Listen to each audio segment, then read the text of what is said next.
We have our special guest from the Sanford Springvale News joining us. This week we have Carolyn Cadigan. Good morning. Good morning, Andy. What do we have this week? So we have a great issue this week. The top story I want to call out is an overview that we have of the housing workshop that happened on September 30th at City Hall.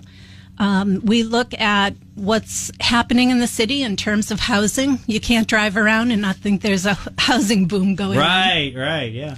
The city's been working on this for more than 10 years. And we look at what the housing situation is and what the city's done to get to this point and some of the challenges that have been faced along the way. So I like that. Good in-depth reporting coming up. It's in physical form on Friday and then in your inbox on Saturday. How do people get it in their inbox? Sanford Springvale News. SanfordSpringvaleNews.com. You just got to go to our website. Sorry to throw you off there.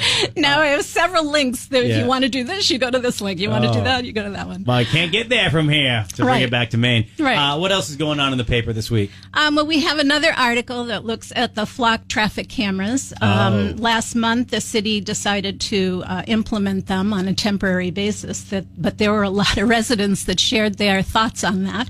It was weird because I'm like, do you realize that you're being filmed 155 other ways within a 24-hour period? Right. But because you're next to the T-Mobile, now it's a problem? Well, there's a lot of issues surrounding it. I know, I get it. And the company that would be implementing them. I just thought it was funny. Like the community pages, which I try not to read.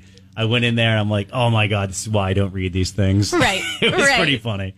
Well, residents in the city shared their thoughts with the city council and on social media, so the city revisited the issue, and we have an update on the outcome of that meeting. And what else do we have this week? The other story that I want to point out is we have an election coming up on Tuesday, November 4th, with 2 referendum questions on the ballot.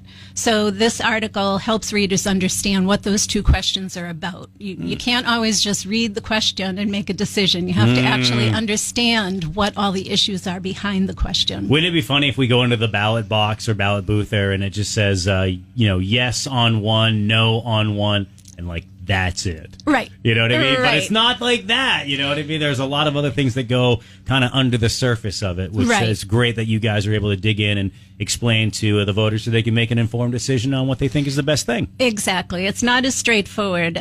Question 1, just to remind everybody, would make a change to the voter ID and absentee voting rules. And question 2 would create a process that enables a family member to petition the courts to temporarily remove weapons from someone they feel are at risk of harming themselves or others. So 2 important questions. Absolutely. And get the in-depth rundown with the Sanford Springvale News Friday at locations all throughout Sanford Springvale and then on Saturday in your inbox. Carolyn, it's been a pleasure to have you in the studio.